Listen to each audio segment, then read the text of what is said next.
The escape pod screamed through the atmosphere like a wounded animal, trailing smoke and fire across an alien sky none of them recognized. Inside, 6 cadets from 6 different worlds gripped their restraints and prayed to gods that did not share a single name. The 7th passenger, a human named Sam Reyes, fought the controls with one good arm while the other hung limp and broken at an ugly angle. The jungle rose up to meet them. Trees shattered. Metal screamed. Then silence. Rilla was the first to move. The Selvari female's compound eyes flickered as she processed damage reports that her mind calculated automatically. Her insectoid body trembled as she pulled herself from the wreckage. Behind her, Groth used his massive stone-covered arms to tear open the jammed emergency hatch, letting thick, humid air flood the cabin point one by one. They crawled out on a soft ground beside a wide river. The water moved slowly, catching fragments of their burning vessel in its current. Finna emerged last, her blue-green skin already responding to the moisture in the air. The least sorry female's gills fluttered with relief. At least there was water here. At least they would not die of thirst. But hunger was another matter entirely. Tovik stood motionless, his bark-like skin absorbing the unfamiliar sunlight. The Dindari male needed specific nutrients that only certain plants could provide. He looked at the strange vegetation surrounding them and felt nothing familiar. Nothing safe. Scylla's nose twitched constantly. The small, furry Varadi female could smell everything. The burning fuel, the alien pollen, the fear coming off her fellow cadets. She could also smell that their emergency ration container had ruptured in the crash. Their food was scattered across half a kilometer of jungle floor, contaminated and useless. Drin moved slowly toward a patch of sunlight. The Kulthari male's reptilian body was already struggling with the planet's temperature. His cold blood needed warmth, and the shade of these massive trees offered none. And then there was Sam. The human limped from the wreckage last, face pale with pain, cradling that broken arm against a chest that moved too carefully with each breath. Bruised ribs, maybe broken. Yet Sam's eyes were not focused on personal injury. They were scanning the environment, taking in the river, the trees, the distant hills. Rilla approached the human, her voice clicking with the stress patterns of her species. The distress beacon was functioning. She had checked it twice. Rescue would come in 12 standard days. But their food would last 2 days at most, and that was before considering that each species required completely different nutrition. Groth's deep voice rumbled with frustration. How were they supposed to divide rations fairly when what kept a Morvani alive would poison a Lisari? When what a Dindari needed did not exist in their supplies at all?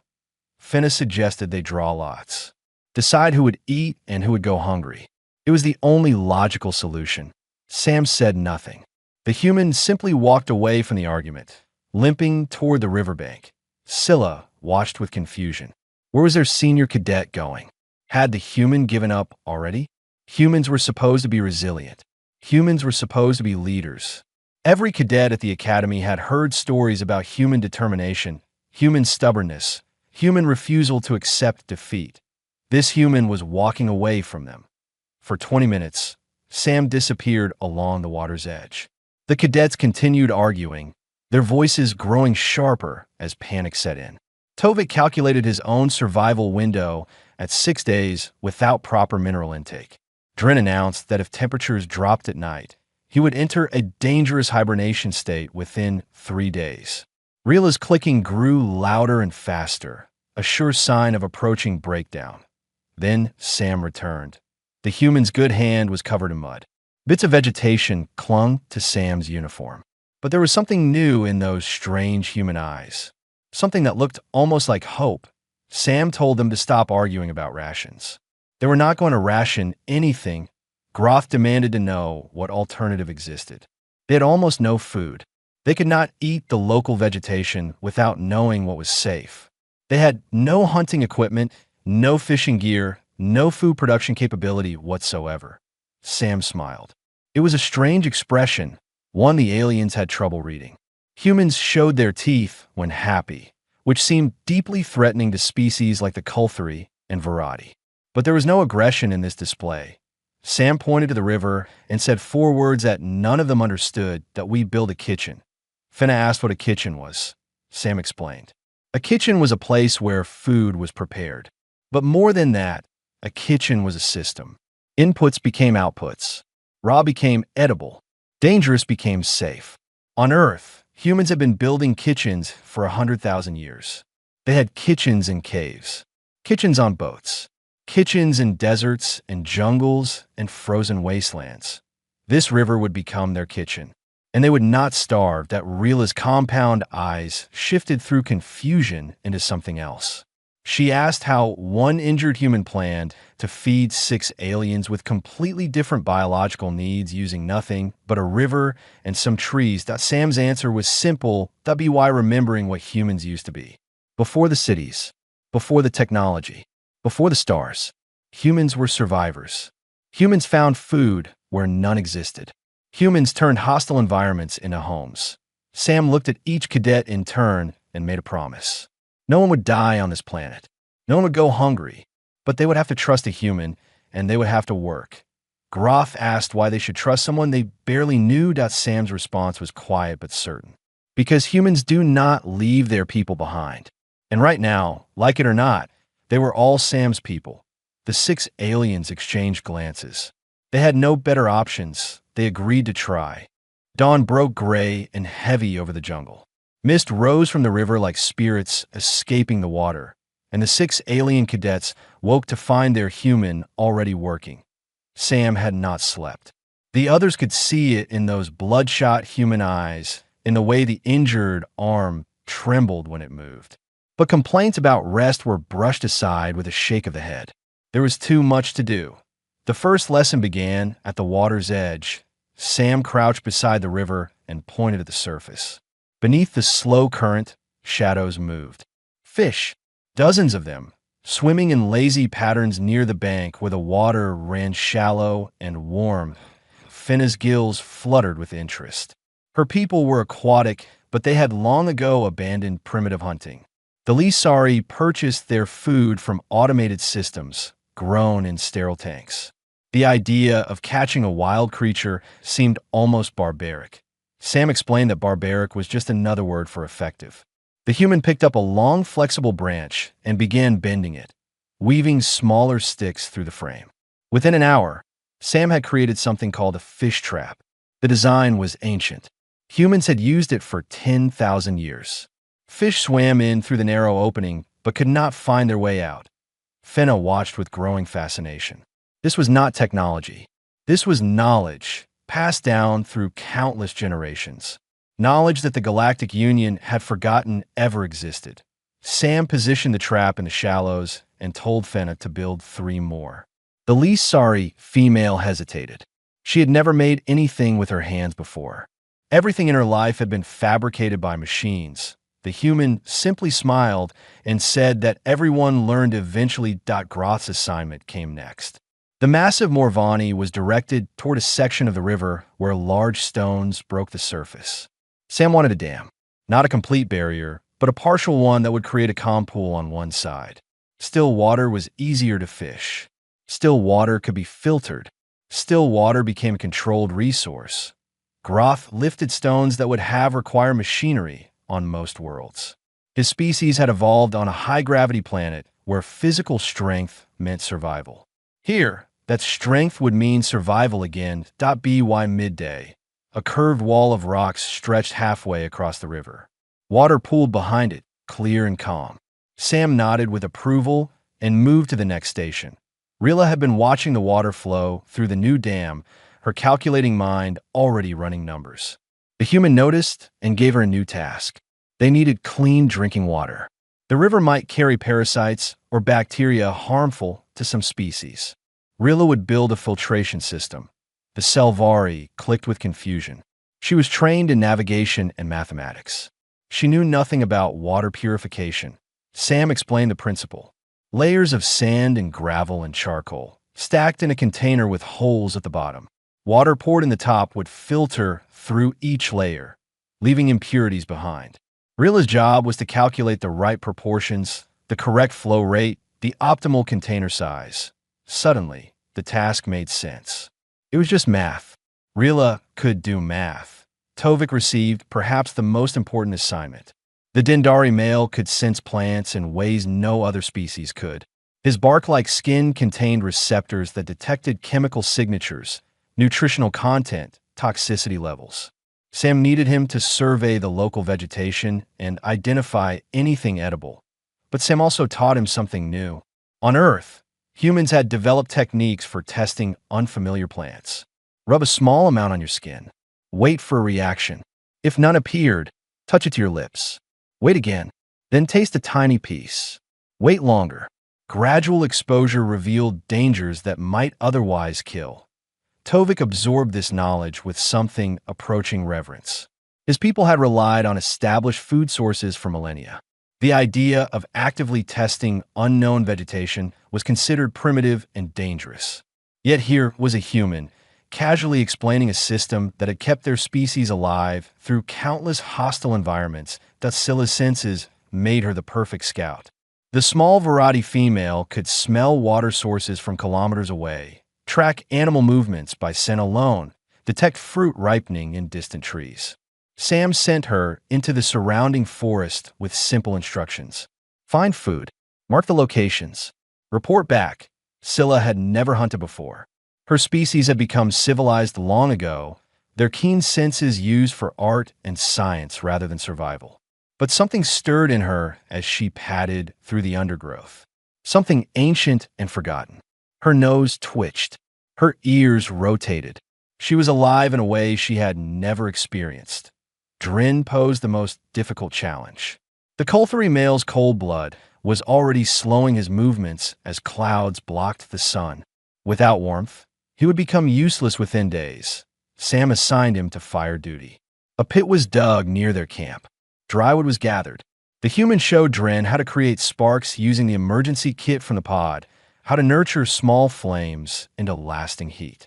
The fire would cook their food, purify their water, and keep Drin functional. More than that, the fire gave Drin purpose. He was not a burden.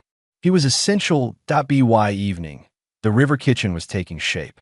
Fish traps sat in the shallows. A dam created a calm pool. A filtration system awaited calibration. Edible plants had been identified. Animal trails had been mapped. And a fire crackled warmly in its pit. Sam gathered the cadets and explained what came next. Tomorrow, they would begin producing food. Real food. Enough for everyone. Rila asked how Sam knew all this. Where did humans learn such things? The answer was simple. Humans learned because they had no choice.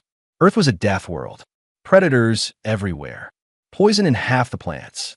Weather that changed without warning. Humans survived not because they were the strongest or fastest, but because they refused to stop trying. That night, for the first time since the crash, the cadets slept without fear. They had a human. They had a plan. They might actually survive. 3 days into their survival, the river kitchen had become something remarkable. Fenna pulled a fish trap from the water, her webbed hands moving with new confidence. Inside the woven cage, for silver creatures thrashed against their prison. She had caught 17 fish since yesterday. The technique that once seemed primitive now felt natural, almost elegant. She carried her catch to where Drin tended the fire. The Colthary male had transformed his corner of the camp into a proper cooking station. Flat stones surrounded the flames, each one heated to different temperatures. Some were for cooking, others for drying, others for keeping prepared food warm. Drin had discovered that he enjoyed this work. There was something satisfying about controlling fire, about turning raw ingredients into something nourishing. His cold blood stayed warm. His mind stayed sharp, and his fellow cadets depended on him. Nearby, Groth added another stone to his dam.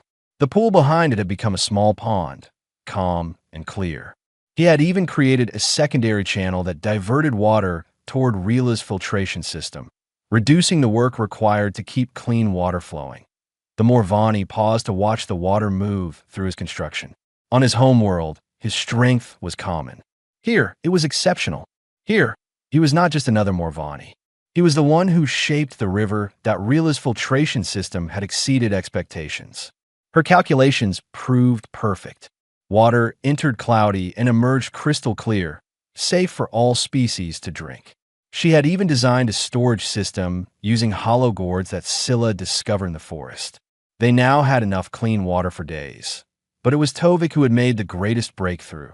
The Dendari male stood in a clearing he had created, surrounded by plants he had identified as safe. Some were high in protein. Others provided essential vitamins. Several contained the mineral compounds that most species needed for basic cellular function. Yet none of them contained what Tovik himself required. He tried not to think about it. His body was already showing signs of deficiency. His bark-like skin had lost some of its color. His movements were slower than before. But he said nothing to the others. They had enough to worry about. Scylla returned from her morning scout, her fur damp with dew. She had found a grove of fruit trees 2 kilometers east and a small cave that might provide shelter if the weather turned bad. Her nose had also detected something troubling. Predators. Large ones. Moving through the forest to the north. Sam received this news calmly. The human had been directing operations all morning despite looking worse than ever. That broken arm was swelling. Those bruised ribs made every breath visible. Yet Sam refused to rest. The predator situation needed addressing. Sam asked Scylla to describe what she smelled. Size, number, direction of movement. The variety provided every detail her senses had gathered. Sam considered the information and made a decision. They would not hide. They would not run. They would make their camp unpleasant for predators. Smoke from Dren's fire would mask their scent. Noise-making devices fashioned from hollow reeds would discourage approach. And a perimeter of thorny plants, transplanted from Tovik's survey, would create a natural barrier. The cadets worked through the afternoon. By evening, their camp had transformed from a desperate refuge into something that almost resembled a proper settlement. Food stations, water supply, fire pit, defensive perimeter, shelter constructed from the escape pod's salvage panels. Groth looked at what they had built and felt something unfamiliar. Pride. He had helped create this. His strength had meaning beyond mere existence. Fennis sat beside the pool, watching fish swim in the trap she had built. She would never look at food the same way again. She understood now where it came from, what it cost, how it connected every living thing. Really calculated their current food production rate against their consumption needs. The numbers worked. They would not starve. For the first time since the crash, her calculations showed positive outcomes. Dren fed the fire and watched flames dance against the darkening sky. He was warm. He was useful. He was alive. Scylla curled near the fire's edge, her keen ears tracking every sound in the forest. The predators had not approached. The defenses were working. She had helped keep everyone safe. Tovik stood apart from the others, hiding his trembling hands. He had contributed so much, yet he could not save himself. The minerals he needed did not exist in any plant he had found. His time was running out. Sam noticed. The human always noticed. After the others fell asleep, Sam approached the Dendari and asked directly what was wrong. Tovik tried to dismiss the concern, but humans were persistent creatures. Eventually, the truth emerged. Specific mineral compounds. Cellular breakdown. Perhaps 4 more days before serious damage began. Sam listened without interruption. Then the human asked exactly which minerals were needed, in what quantities, in what form. Tovik provided the chemical details, certain it was pointless. These compounds were rare, even on developed worlds. Finding them on an uncharted jungle planet was impossible. Sam disagreed. Impossible was a word humans used only after trying everything else. And Sam had not tried everything yet. The human disappeared into the darkness, moving toward the hills that rose in the distance. Tovik wanted to follow, to help, but Sam insisted on going alone. The terrain was rough. One injured human was risk enough. Tovik returned to the camp and waited.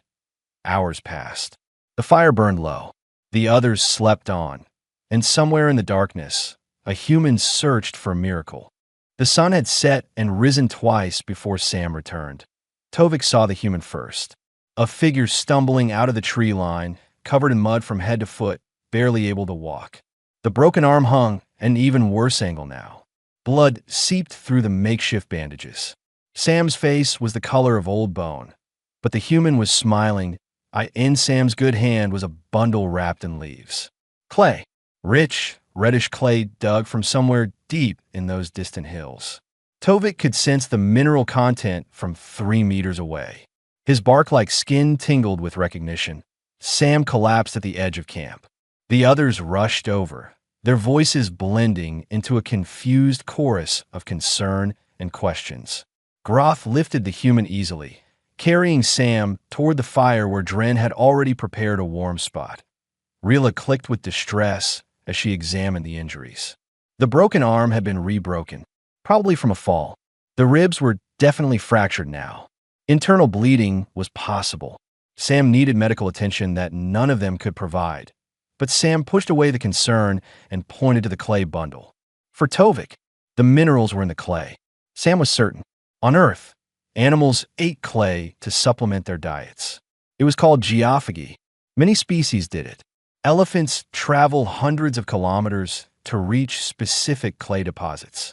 If this planet had similar geology, similar deposits might contain what Tovik needed. Tovik unwrapped the bundle with trembling hands. His chemical receptors analyzed the contents instantly. Iron, magnesium, calcium, and there, buried in the clay's molecular structure, the rare compounds his body desperately required. Tears formed in eyes that usually showed no emotion. Dindari were not supposed to cry. Their bark-like exterior was meant to contain everything. But Tovik cried anyway. Sam had climbed those hills with one working arm. Sam had dug through rock and earth with bare hands. Sam had fallen, rebroken bones, and kept going. All for a teammate Sam barely knew. Fenna prepared the clay according to Tovik's instructions, mixing it with filtered water to create a paste the Dindari could absorb through his skin. Within hours, color began returning to Tovik's bark. His movements grew stronger. The breakdown stopped. But as Tovik recovered, Sam grew worse. The human refused to stop working. Even lying by the fire, Sam gave instructions. Check the fish traps. Rotate the drying racks. Reinforce the perimeter. Keep the water filtration running. Sam treated every minor task as essential, every moment of rest as a threat to their survival. Groth finally confronted the human directly. They were stable now. They had food. They had water. They had shelter. Sam needed to rest or risk dying before rescue arrived. Sam's response was barely a whisper. Humans did not rest when their people were in danger. It was not stubbornness. It was biology. It was instinct. Thousands of years of evolution had programmed humans to keep moving, keep working, keep fighting until the threat passed. Sam could not turn that off any more than Dren could warm his own blood. Rilla performed calculations she wished she had never started. Sam's caloric intake. Sam's energy expenditure. Sam's injury severity. The numbers told a story the human had tried to hide. Sam was starving. The human had been eating last at every meal, taking the smallest portions, giving away the best pieces. While the cadets gorged on fish and plants and filtered water, Sam survived on scraps. The injuries made everything worse. A healthy human might endure such deprivation. An injured one would not last much longer. Fenna confronted Sam with this discovery. Why? Why sacrifice so much for aliens? Why give everything while taking nothing? Sam's answer was simple. Humans could survive longer on less. It was biological fact. Human bodies stored fat more efficiently. Human metabolisms could slow during scarcity. Giving more to the others was simply logical resource distribution, but Fenna saw through the excuse. Logic did not explain the tears Sam blinked away when no one was watching. Logic did not account for the way Sam checked on each cadet before sleeping, ensuring everyone was warm, everyone was fed, everyone was safe. Sam cared, deeply and genuinely. Not because it was logical, but because it was human. That evening, the cadets held a quiet conference while Sam dozed by the fire. Something had to change. They could not watch their rescuer die while they thrived.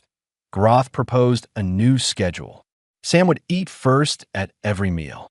Sam would rest during the day while others worked. Sam would receive the best of everything they produced, Tovik agreed.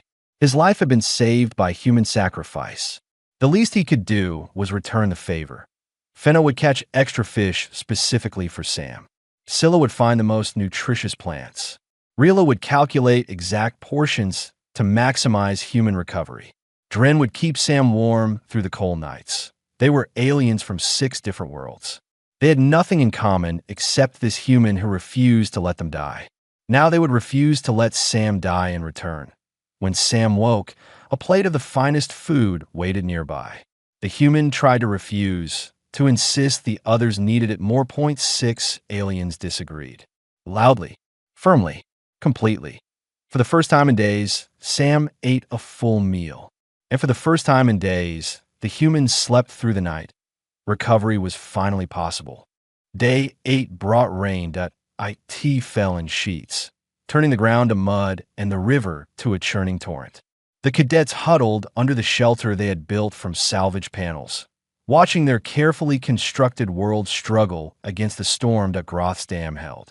The stones were heavy enough to resist the current, though water now flowed over the top instead of pooling behind it.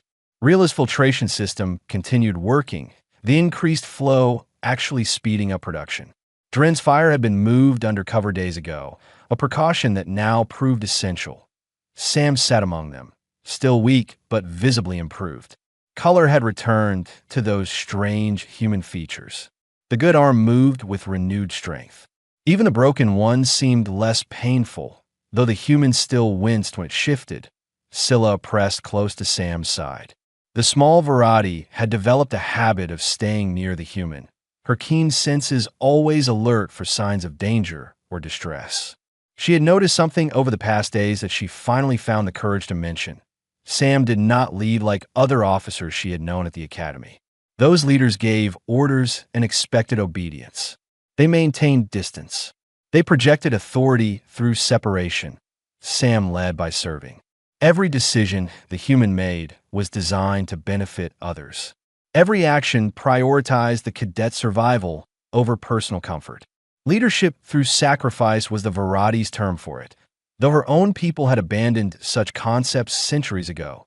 Fenna agreed. She had watched Sam teach rather than command. When the human explained fish traps, there was no condescension. When mistakes were made, there was no criticism. Sam seemed genuinely happy when the cadets succeeded, as if their accomplishments brought personal joy. Groth admitted he had misjudged humans entirely. His people told stories about Earth's dominant species, tales of violence and conquest, warnings about their ruthless efficiency in war. No one had ever mentioned this capacity for care. No one had described how a human might break their own bones to save an alien they barely knew. Dren shifted closer to the fire, his scales reflecting the dancing light. He owed Sam his life. Without the fire station, his cold blood would have slowed beyond recovery within days. The human had not just given him a task. Sam had given him purpose, dignity, and warmth. Rila's compound eyes focused on Sam's sleeping form. She had run the calculations 100 times. Without the human's knowledge, they would have starved. Without the human's organization, they would have descended into chaos. Without the human sacrifice, at least 2 of them would already be dead. The numbers were clear. Sam Reyes was worth more than all 6 of them combined. Tovik rose and approached Sam's resting spot. The Dendari's bark had regained its full color. His movements were strong again. He would live because a human had crawled through hills with broken bones to find clay. He asked Sam a question that had been haunting him since his recovery. Why do humans do this? Why did they give everything for others? What evolutionary pressure had created such extreme selflessness? Sam opened tired eyes and considered the question seriously. Humans, Sam explained, evolved in groups. Small tribes where every member mattered. If one person starved, the whole tribe was weaker. If one person died, genetic diversity decreased.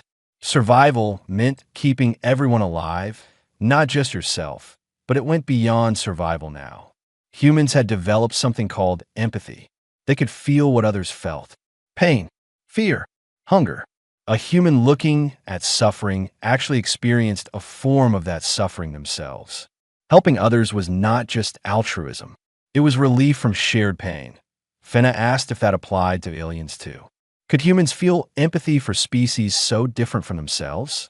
Sam smiled. Perhaps not in the beginning. But after days of working together, eating together, surviving together, these 6 aliens had become as real as any human. Their pain mattered. Their survival mattered. They were people now, regardless of how many limbs they had or what color their blood ran. Scylla's ears flattened with emotion. On her world, such bonds took years to form. Here, a crisis had created family in days. Groth made a declaration. When they returned to the academy, he would tell everyone what had happened here. Not just the survival story, though that was remarkable enough. He would tell them about human nature, about what their species was truly capable of. The others agreed. The galaxy needed to know. Humans were not just warriors or explorers or engineers. They were caretakers, protectors. They built kitchens in the wilderness and starved themselves so others could eat. Sam tried to dismiss the praise. Any human would have done the same. It was nothing special. 6 voices disagreed. Rilla stated flatly that she had served with 17 different species across 4 systems. None of them would have done what Sam did. None of them could have done it. The knowledge, the sacrifice, the sheer determination required was uniquely human. Sam fell silent, clearly uncomfortable with the attention. Humans apparently did not like being praised for things they considered normal behavior. The rain began to ease as evening approached. Clouds parted to reveal an unfamiliar constellation. Somewhere up there, rescue ships were coming. For more days, according to Rilla's calculations, they would survive. All 7 of them. A human and 6 aliens who had become something more than classmates. They had become a crew. And when they returned to civilization, they would carry this experience forever. 6 aliens who understood humanity, and 1 human who had shown them why the galaxy would never be the same once more humans reached the stars. The rescue ship descended through morning clouds like a mechanical god, answering prayers none of them had dared to speak. Admiral O stood at the landing ramp as it lowered, her ancient Selvari body stiff with 4 centuries of military bearing. She had commanded rescue operations across a dozen sectors. She had retrieved survivors from asteroid impacts and ship explosions and planetary disasters. Nothing had prepared her for what she found. The distress beacon had reported 7 survivors with minimal supplies and no food production capability. Standard projections suggested she would find desperate creatures barely clinging to life, fighting over scraps, perhaps already reduced to fewer than 7. Instead, she found a settlement. Fish dried on racks near a carefully maintained fire pit. Clean water flowed through an ingenious filtration system. A stone dam had transformed part of the river into a controlled pool. Edible plants grew in organized plots. Defensive barriers surrounded the camp, and 7 beings stood in formation, healthy and alert, waiting to greet their rescuers. Admiral O's compound eyes clicked through confusion into something approaching disbelief. She asked who had organized all this. 6 hands pointed at the 7th figure. A human. Young. Injured. Swaying slightly from exhaustion. But standing, the Admiral approached Sam Reyes directly. In her 400 years of service, she had never seen junior cadets survive a wilderness scenario so completely. She demanded to know how this was possible. Sam's voice was barely audible. They worked together. Everyone contributed. It was not complicated, but Fenna interrupted. The human was being modest. Sam had designed the entire system. Sam had taught them skills their species had forgotten millennia ago. Sam had nearly died providing for others while refusing to take for themselves. Groth added his voice. The human had climbed mountains with broken bones to find minerals for a dying teammate. Sam had starved so the rest of them could eat. Sam had treated their survival as more important than personal existence. The Admiral listened as each cadet spoke. Rilla described the mathematics of their water filtration. Dren explained how the fire station had saved his life. Scylla detailed the scouting operations that had mapped their territory. Tovik held up a handful of clay and described how a human had crawled through the wilderness to find it. Admiral Ost turned back to Sam. The human was no longer standing. At some point during the cadets' testimonies, exhaustion had finally won. Sam lay in Groth's massive arms, unconscious, breathing shallow and strained. The medical team moved immediately. Sam was carried to the ship's bay, where sophisticated equipment began the work that primitive willpower could not complete. Broken bones were reset. Internal injuries were addressed. Malnutrition was treated. The human body began healing with the help of technology that made their jungle survival look like ancient history. For 3 hours, the cadets waited outside the medical bay. They refused to eat until they knew Sam's status. They refused to rest until they could see their human. Admiral Ost watched this behavior with growing amazement. 6 aliens from 6 different worlds, united by loyalty to a single injured human. Such bonds took decades to form through shared service. These cadets had forged them in 12 days of desperate survival. When a medical officer finally emerged, the prognosis was cautiously optimistic. Sam would recover fully. The injuries were severe, but not permanent. Rest and proper nutrition would do what the jungle could not. Rilla asked if they could see Sam. All of them. Together, the medical officer hesitated. The human needed rest. Visitors might interfere with recovery. Groth stepped forward. His stone-covered body filled the corridor. His voice was gentle but firm. They would not leave without seeing Sam. Sam had not left any of them. They would return the favor. The medical officer looked to Admiral Ost. The old Selvari simply nodded. Some forces were stronger than regulations. They filed into the medical bay one by one. Sam lay on a bed designed for human anatomy, surrounded by monitors and healing equipment. Those strange human eyes opened at the sound of familiar footsteps. The first words Sam spoke were not about personal condition or recovery timeline. The human asked if everyone was okay. Was Tovik still stable? Had Drin stayed warm during transport? Was Fenna's skin hydrated enough in the ship's dry air? Scylla laughed. A genuine, joyful sound that surprised even herself. Sam was lying in a medical bay after nearly dying and still worried about everyone else. Humans were impossible. Drin approached the bedside and made a formal Colthery declaration. He owed Sam a life debt. His people took such debt seriously. Whatever Sam needed for the rest of their lives, Drin would provide. Tovik joined him. The Dindari made a similar pledge. Sam had literally saved him from cellular death. Such a debt could never be fully repaid, but Tovik would spend his career trying point one by one. The others added their voices. Fenna swore to tell every least sorry she met about human compassion. Groth promised to correct every false story about human nature he encountered. Rilla committed to documenting their experience in official academy records. Scylla simply pressed her small furry body against Sam's arm and refused to move. Sam tried to protest. This was too much. Any human would have done the same. It was just survival. Admiral Ost spoke from the doorway. She had been watching the entire exchange. Her old voice carried the weight of centuries.